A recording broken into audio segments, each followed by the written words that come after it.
Less amount of people today. Thank God they came. Reason? I think reason is Santosh and the full gang, they all have gone over there. We had this morning yesterday.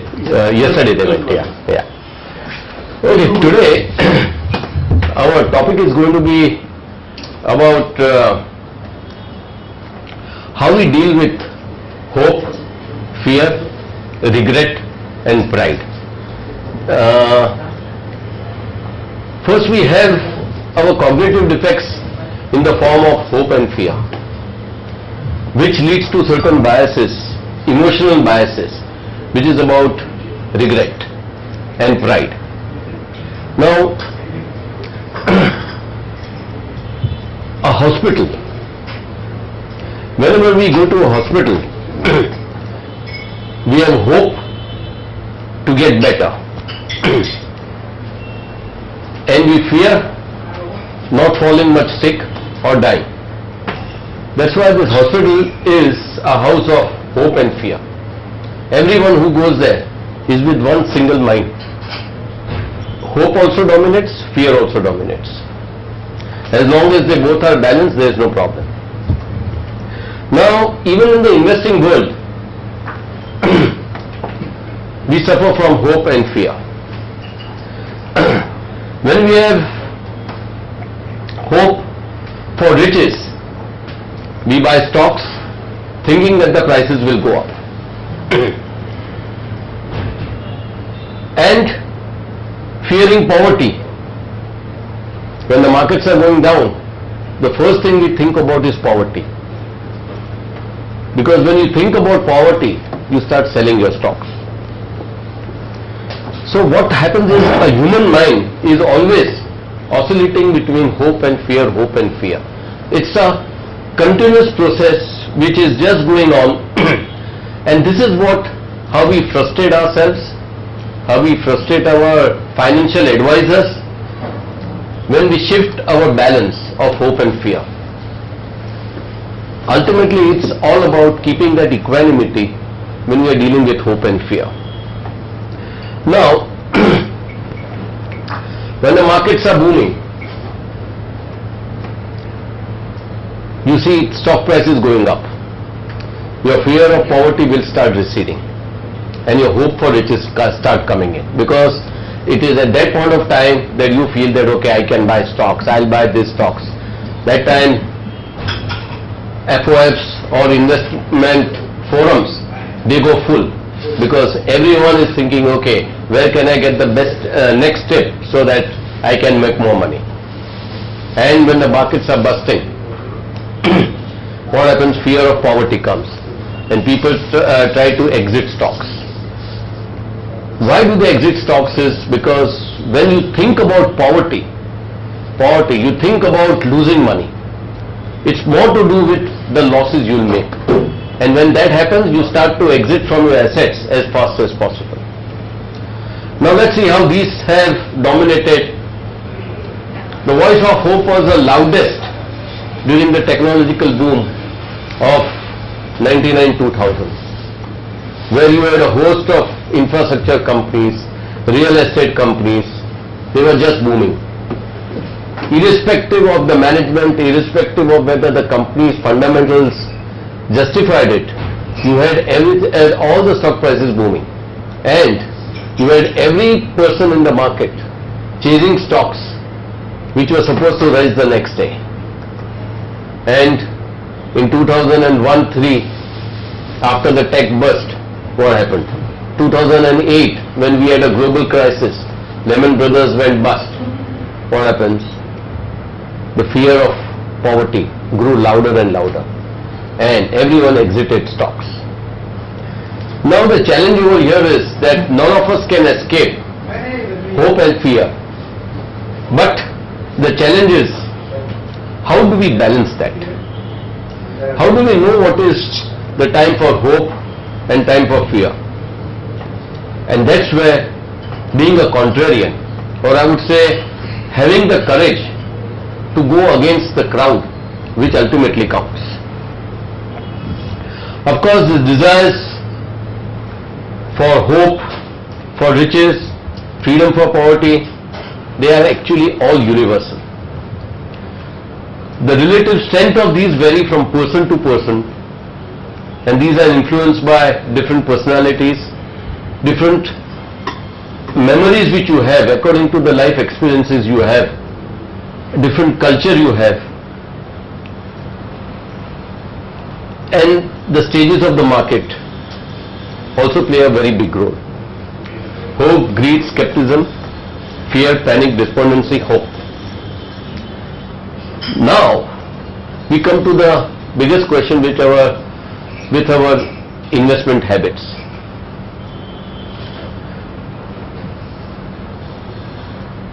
I am sure all of you have portfolios of stocks with a few winners and a long list of losers. Anybody outside that? Anybody? Rajiv would be there, but I'm telling you, I'm not asking Rajiv this question. I'm out of it. I don't buy. You don't buy stocks. I don't sell. You don't sell stocks. Only when someone from Citibank comes, you sometimes give your money. Yes. No, now this is common with all, and that is the reason. The reason is we sell our winners too fast and we hold on to our losers too long. Now let's understand why this is happening.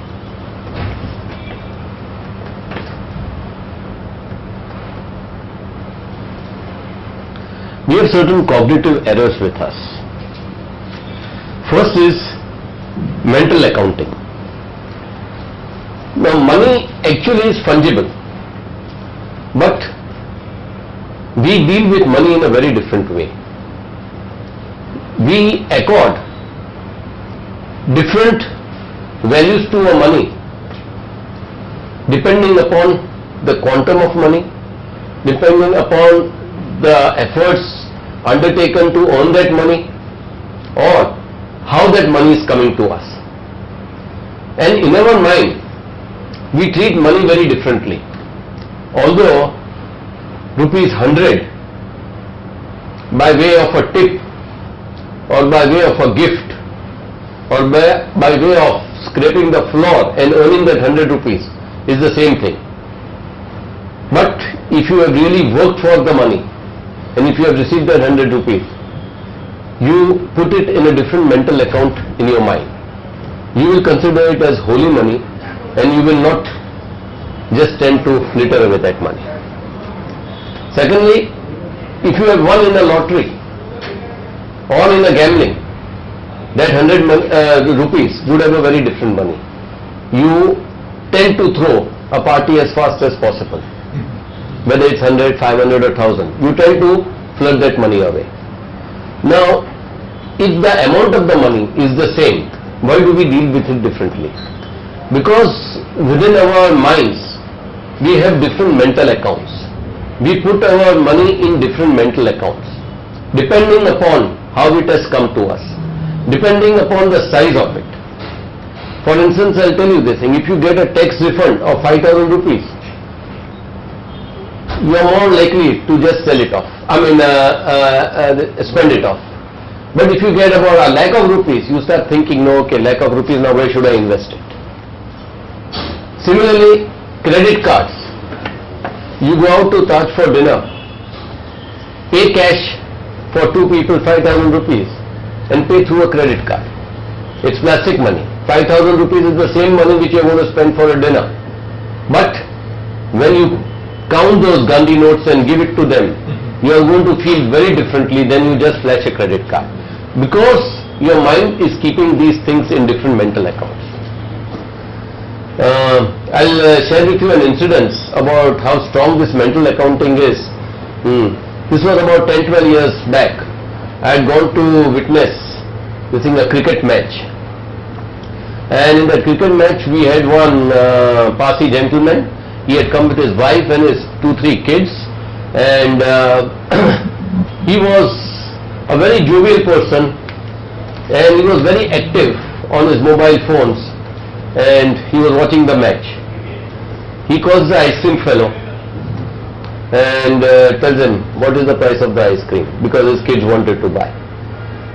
And he started fighting with the ice cream vendor. For what? Because he was saying that outside this ice cream is charged at an X rate, and here why are you charging me so much money? The difference was about 8 annas or a rupee maximum, and he was fighting, and ultimately he didn't buy the ice cream. The match went on and all, and he used to shout and used to get excited and everything. And in the afternoon, he calls the ice cream fellow, tell him dabba kitna ka hai. He buys the full dabba ice cream and he starts throwing the ice cream to everyone. You have seen that in cricket matches. Now, why was he behaving that way? The same person, when he had to feed his children, he found the price too much. As I told you, he was always on his mobile phones. So I asked him what happened. He is busy distributing the ice creams because he had won a bet. He had won a bet and he thought that money was free, and at that time how much the ice cream vendor was charging was immaterial, and he was throwing away those ice cream to all those people. I think we all make such blunders in our life when we are excited because of the mental accounting habit. Then we have also the hindsight bias. We always go upon backwards and try to think whether the decision was right or wrong, rather than foresight. When you make a decision, you are going to have a foresight. But when something was wrong with it, then in hindsight you try to find out what's gone wrong. All this depends upon our inner ability to have self-control or self-discipline. What happens when we buy a stock?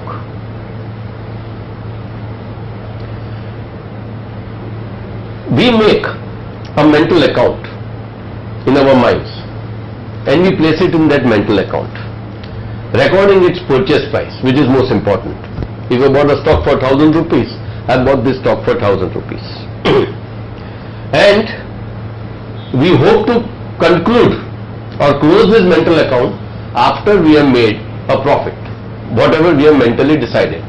If you decide that you buy a stock of 1000 rupees today and you hope to sell it at 1500 rupees, then there are two mental accounts which are opened in your mind. One is the mental account which is the purchase price, and then how you are going to close it. That is also a vague mental account which is not yet opened, but it is there in your mind that you are going to close it at 1500 rupees.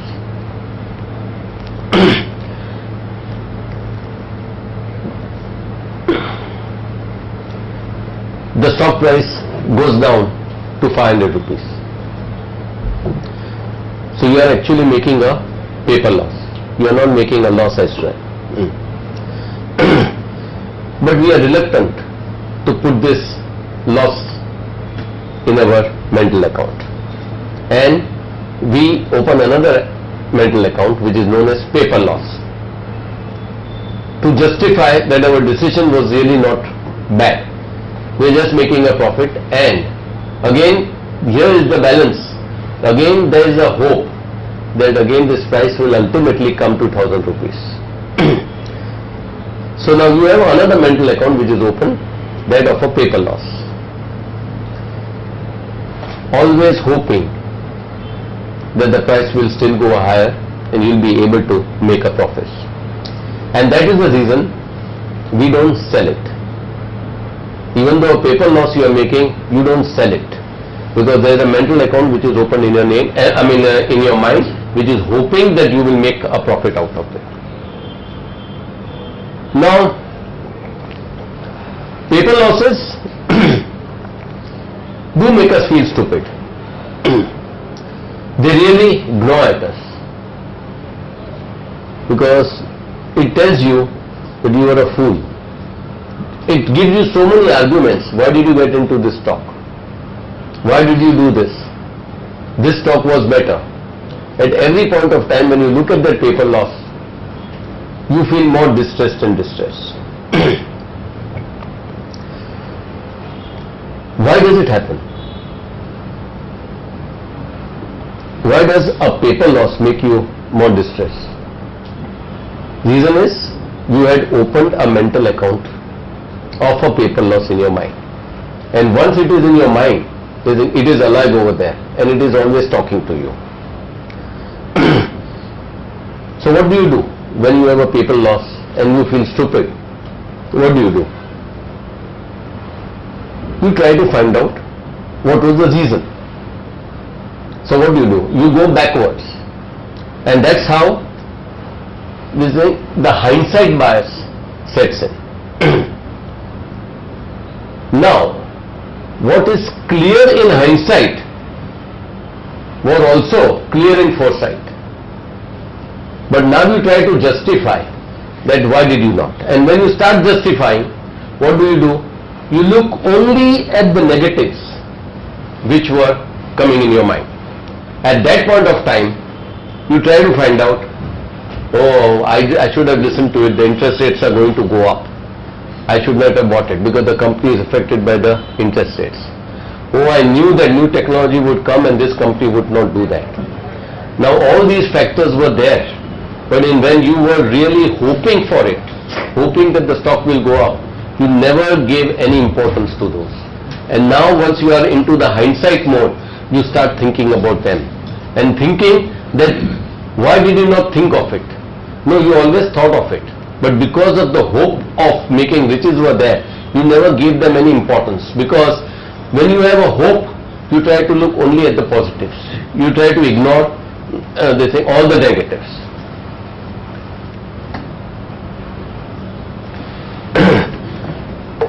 So the cognitive error of hindsight is accompanied by an emotion of regret.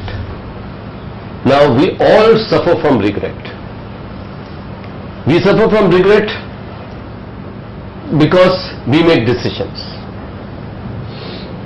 Normally in the prospect theory and behavioral finance, regret aversion actually sums up all the different biases of the prospect theory, namely loss aversion, status quo, decision paralysis, endowment effect, all combined together make one regret analysis. Regret aversion.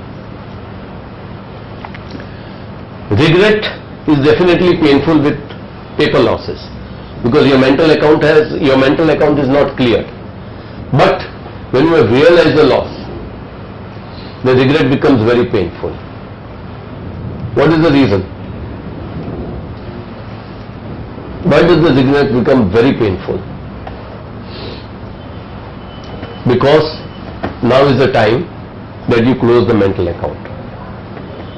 The mental account which you had opened with all the hope, it has to be closed because now a loss is something which you are taking. And now there is nothing to hope or look forward to. So only it is depression.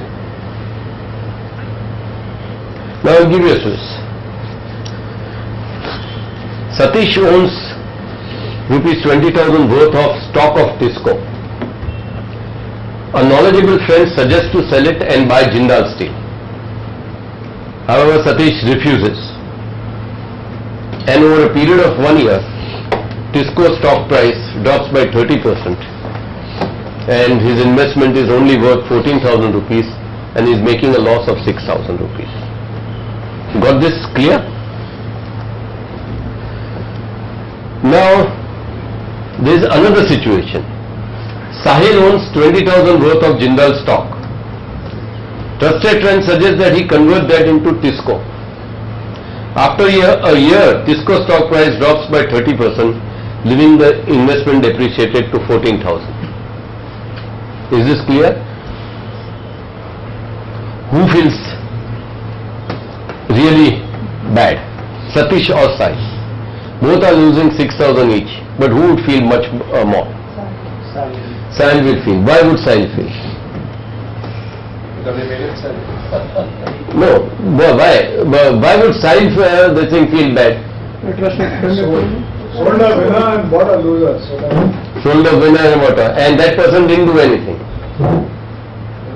pinching him. So ultimately now this is why everyone says Sahil is, because we are always against decision making. Sahil made a decision and he lost.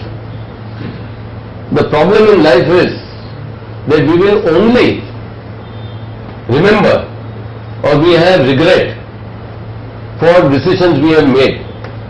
We will never have regret for decisions we have never made. Actually, both of them have made decisions, no? Both of them made decisions. But why did you say Sahil?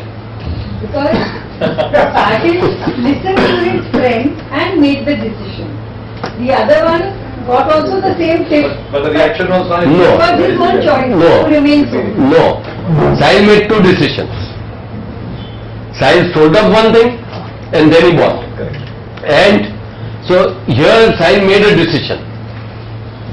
There Satish, Also two decisions. he didn't do it. No. He didn't sell off that. He did not, so he decided not to sell. That's all. And He didn't act. decided to stay with But it. stay with it. So he was in the status quo bias. He hasn't lost anything. Yeah. Whatever mental economy lost. Maybe. He was in a, yeah. So he was there. No, he will feel more because he sold up something and did something. And this is the reason why lot of us, we don't like to take decisions. Try to keep a status quo. Now you see what was happening with the government also. That is hope. The diesel price hike was due long back. It was decision paralysis. Not acting upon was decision paralysis. Ultimately they realized that even if they are not acted upon it, there is a problem. So why not act upon it and let there be a problem? Parag, Kapadia, Chief Justice, lovely statement. Yes. He said, loss is a fact. Profit is an opinion. Opinion. Yes. So that is Correct, very Yes. true. That is in the paper. Yeah. Because you're trying to tell the people that you are telling the government, Yes. you have made so much loss. If you had profit, if you had sold, you would have. Yes. It's very easy to say. Yeah. Anyway, now this thing on regret aversion, that we regret quite a few things so many times, and why we should not be really regret, because at the end of it, what is it? It's really immaterial to regret, and for that, this thing, now I'll show you a video. This thing, it's a beautiful video by Catherine. This in detail, how should we train ourselves to think? No, you take this video, everything will come. Everything will come. Just see this video is on regret aversion.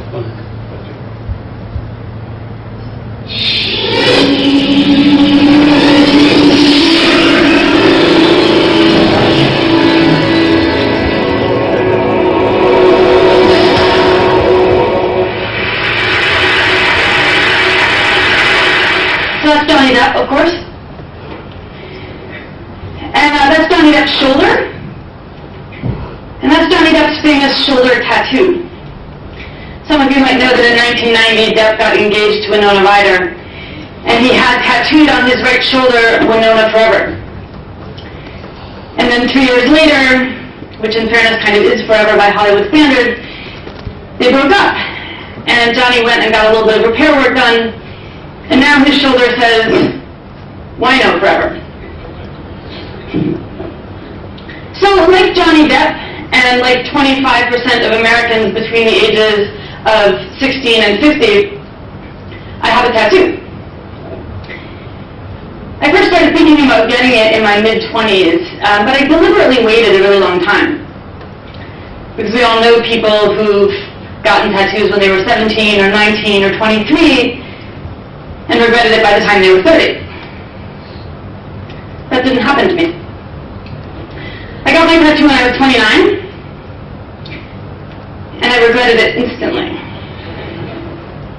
And by regretted it, I mean that I stepped outside of the tattoo place. This is just a couple miles from here, down the Lower East Side. And I had a massive emotional meltdown in broad daylight on the corner of East Broadway and Canal Street. Which is a great place to do it because nobody cares. And then I went home that night and I had an even larger emotional meltdown, which I'll say more about in a minute. And this was all actually quite shocking to me because prior to this moment, I had prided myself on having absolutely no regrets. And I made a lot of mistakes and dumb decisions, of course. I do that hourly. But I always felt like, look, I made the best choice I could make given who I was then, given the information I had on hand. I learned a lesson from it. It somehow got me to where I am in life right now, and okay, I wouldn't change it.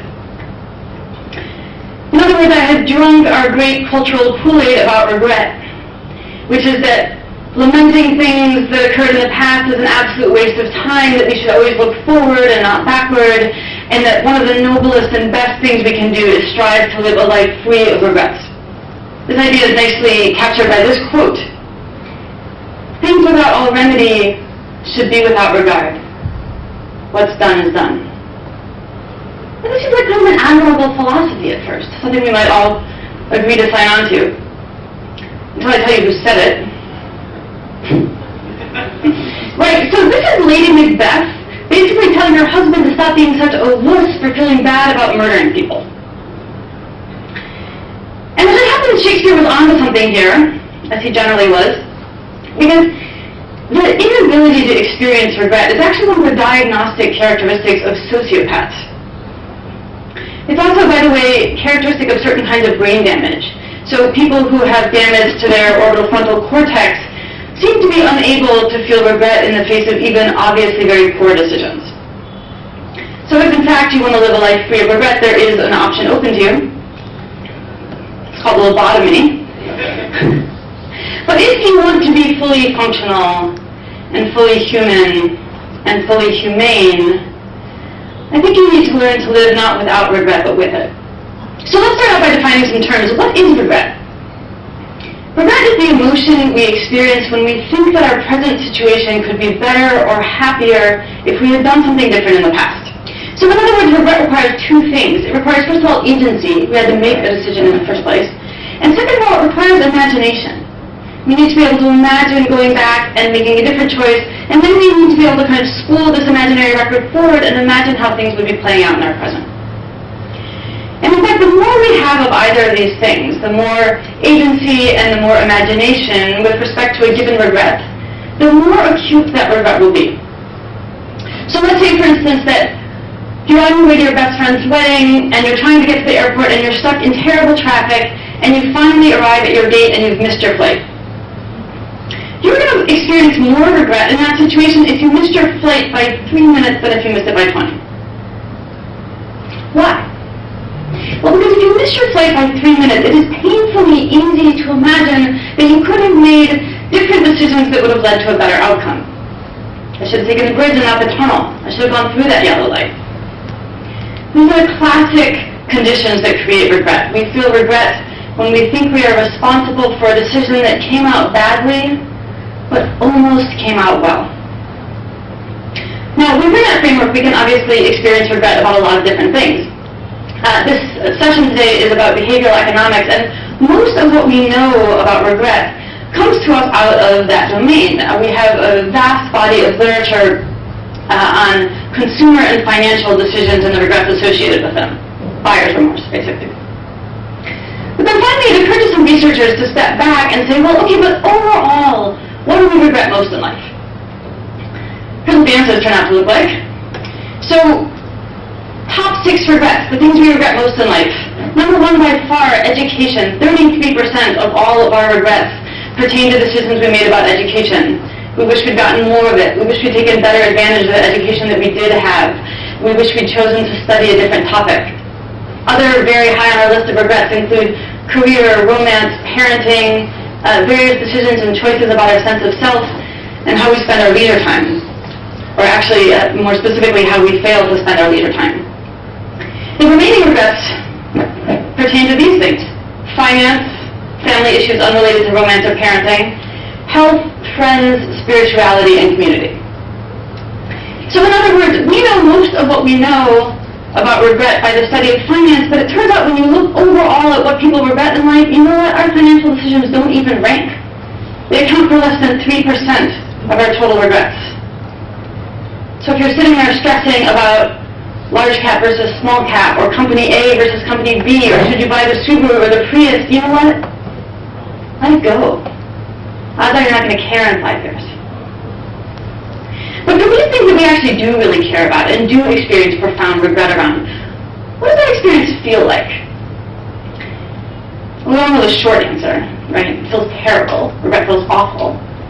But it turns out that regret feels awful in 4 very specific and consistent ways. So the first consistent component of regret is basically denial. When I went home that night after getting my tattoo, I basically stayed up all night, and for the first several hours there was exactly one thought in my head, and the thought was, make it go away. This is an unbelievably primitive emotional response. I mean, it's right up there with, I want my mommy. And we're not trying to solve the problem. We're not trying to understand how the problem came about. We just want it to vanish. The second characteristic component of regret is a sense of bewilderment. So the other thing I thought about there in my bedroom that night was, how could I have done that? What was I thinking? This real sense of alienation from the part of us that made a decision we regret. We can't identify with that part. We don't understand that part. And we certainly don't have any empathy for that part, which explains the third consistent component of regret, which is an intense desire to punish ourselves. That's why in the face of our regrets, the thing we consistently say is, I could have kicked myself. The fourth component here is that regret is what psychologists call perseverative. To perseverate means to focus obsessively and repeatedly on the exact same thing. Now, the effect of perseveration is to basically take these first 3 components of regret and put them on an infinite loop. So, it's not that I sat there in my bedroom that night thinking, make it go away. It's that I sat there and I thought, make it go away, make it go away, make it go away, make it go away. So if you look at the psychological literature, these are the 4 consistent defining components of regret. But I want to suggest that there's also a 5th one. And I think of this as a kind of existential wake-up call. That night in my apartment, after I got done kicking myself and so forth, I lay in bed for a long time, and I thought about skin grafts. And then I thought about how much as travel insurance doesn't cover acts of God, probably my health insurance did not cover acts of idiocy. In point of fact, no insurance covers acts of idiocy. The whole point of acts of idiocy is that they leave you totally uninsured. They leave you exposed to the world and exposed to your own vulnerability and fallibility in face of, frankly, a fairly indifferent universe. This is obviously an incredibly painful experience. And I think it's particularly painful for us now in the West, in the grips of what I sometimes think of as a Control-Z culture. Control-Z like the computer command, undo. We're incredibly used to not having to face life's hard realities in a certain sense. We think we can throw money at the problem or throw technology at the problem. We can undo and unfriend and unfollow. And the problem is that there are certain things that happen in life that we desperately want to change, and we cannot. Sometimes instead of Control-Z, we actually have zero control. And for those of us who are control freaks and perfectionists, and I know whereof I speak, this is really hard, because we want to do everything ourselves and we want to do it right. Now, there is a case to be made that control freaks and perfectionists should not get tattoos. And I'm going to return to that point in a few minutes. But first I want to say that the intensity and persistence with which we experience these emotional components of regret is obviously going to vary depending on the specific thing that we're feeling regretful about. So for instance, here's some of my favorite automatic generators of regret in modern life.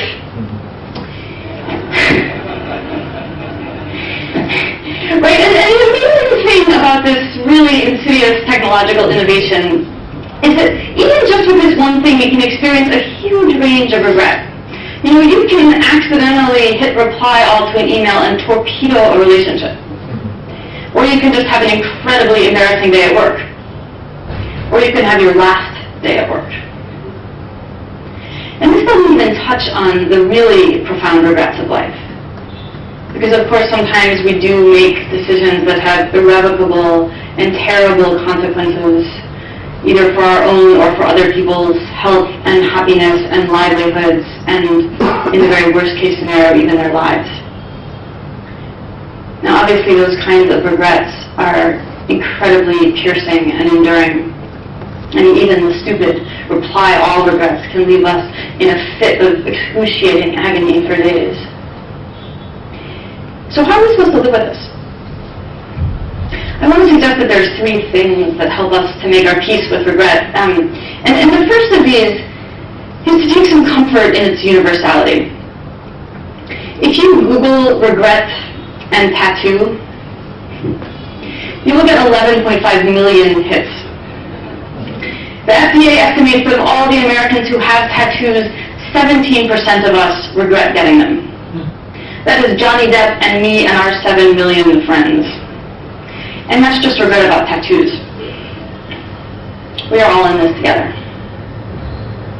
The second way that we can help make our peace with regret is to laugh at ourselves.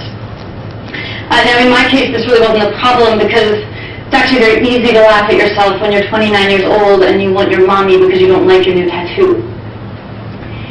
But it might seem like a kind of cruel or glib suggestion when it comes to these more profound regrets. I don't think that's the case, though.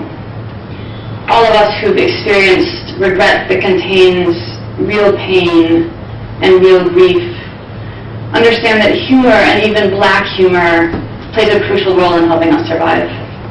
It connects the poles of our lives back together, the positive and the negative, and it sends a little current of life back into us. The third way that I think we can help make our peace with regret is through the passage of time, which, as we know, heals all wounds, except for tattoos, which are permanent. So it's been several years since I got my own tattoo, and do you guys just want to see it? All right. Actually, you know what? I should warn you. You're going to be disappointed, because it's actually not that hideous. Right? I didn't tattoo, Marilyn Manson's face on some indiscreet part of myself or something. When other people see my tattoo, for the most part, they like how it looks. It's just that I don't like how it looks. And as I said earlier, I'm a perfectionist. But I'll let you see it anyway.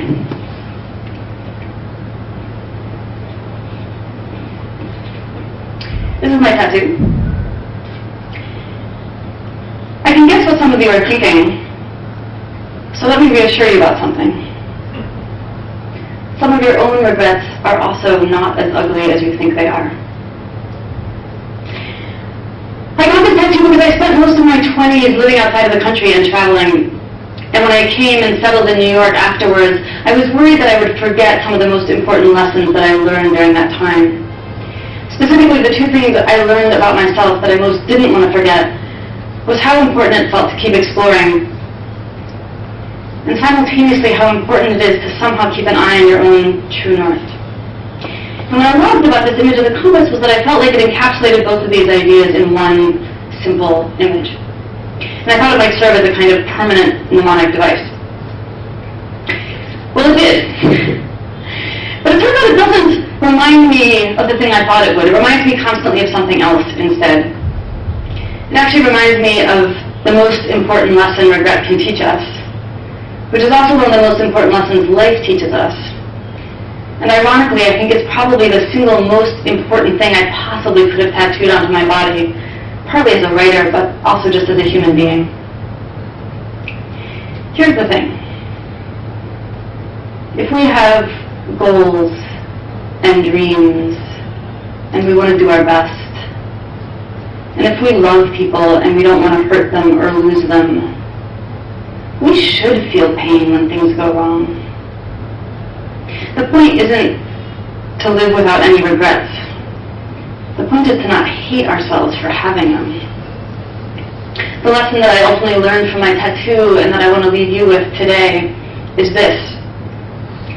We need to learn to love the flawed, imperfect things that we create and to forgive ourselves for creating them.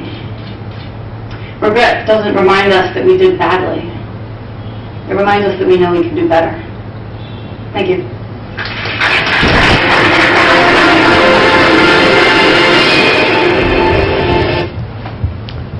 Did it answer your question?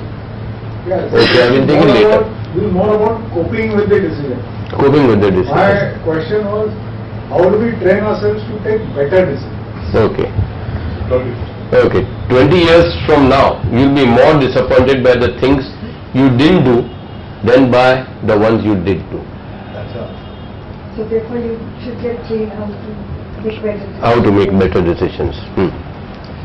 Now,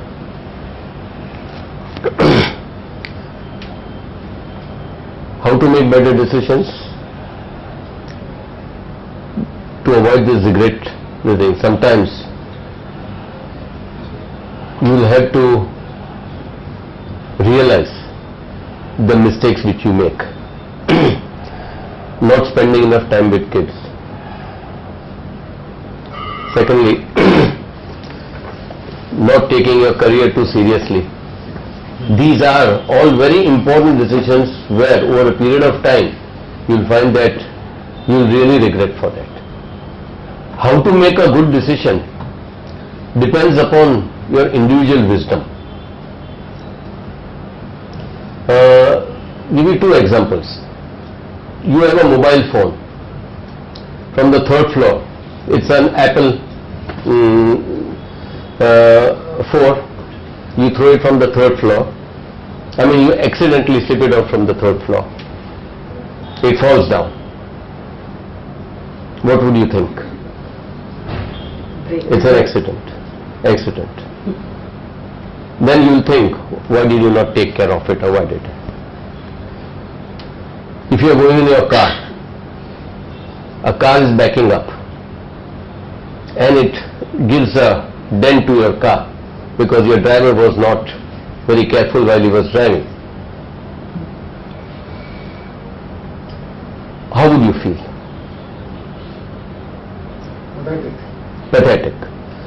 Now you have these two incidents will have taken place in a span of 1 hour. First your mobile phone fell and this and then this. How would you react to it?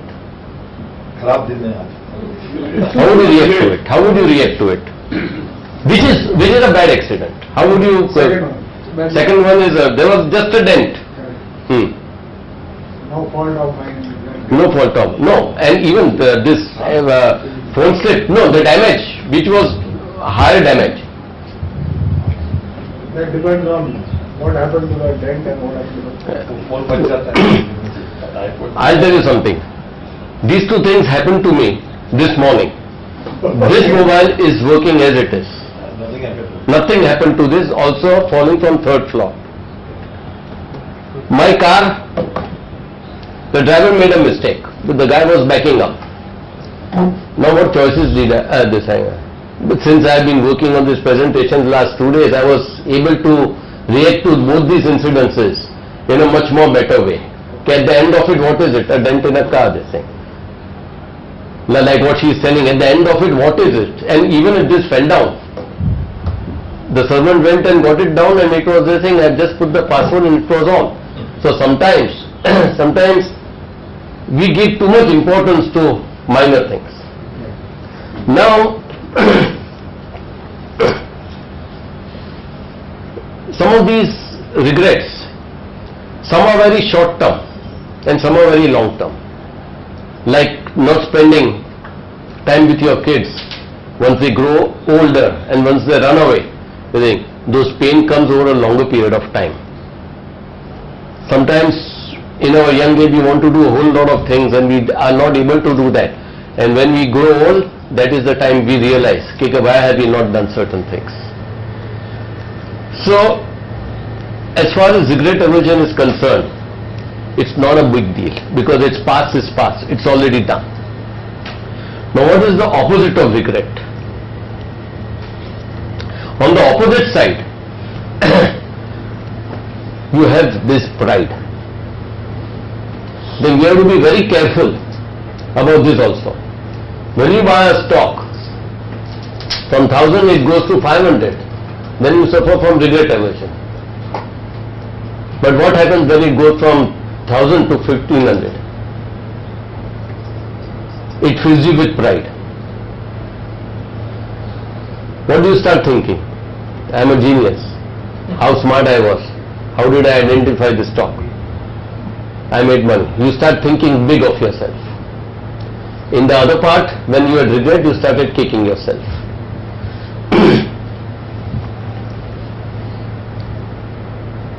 Gains will always amplify your pride, and losses will always increase your pain of regret.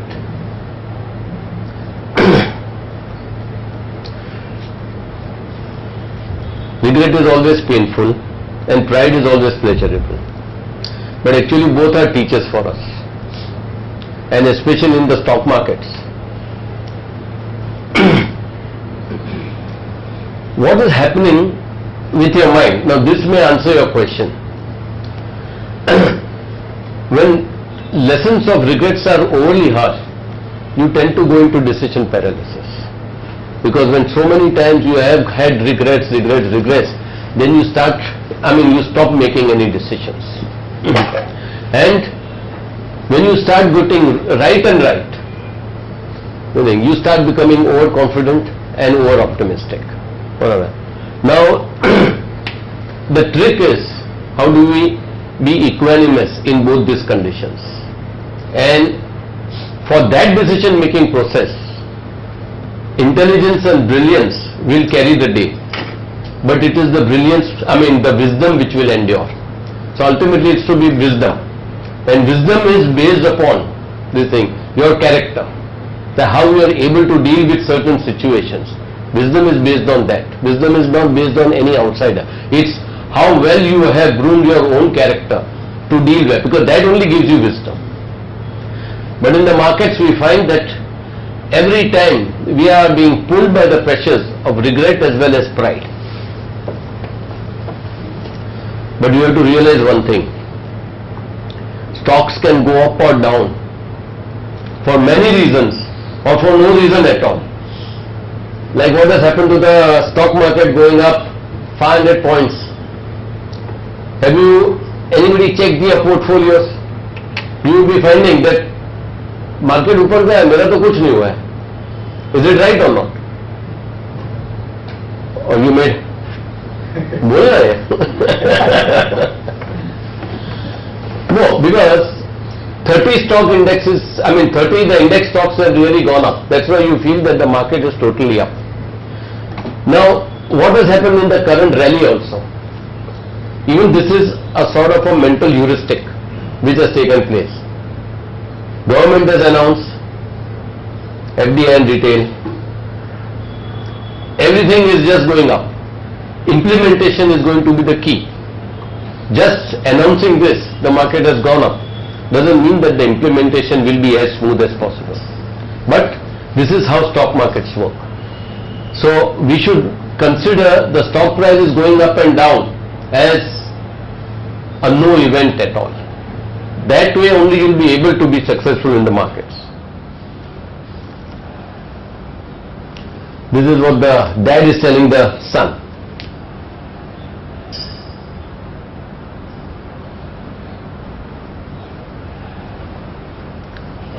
So keep your hope alive, not the freedom from God. Thank you. Any questions I'll take.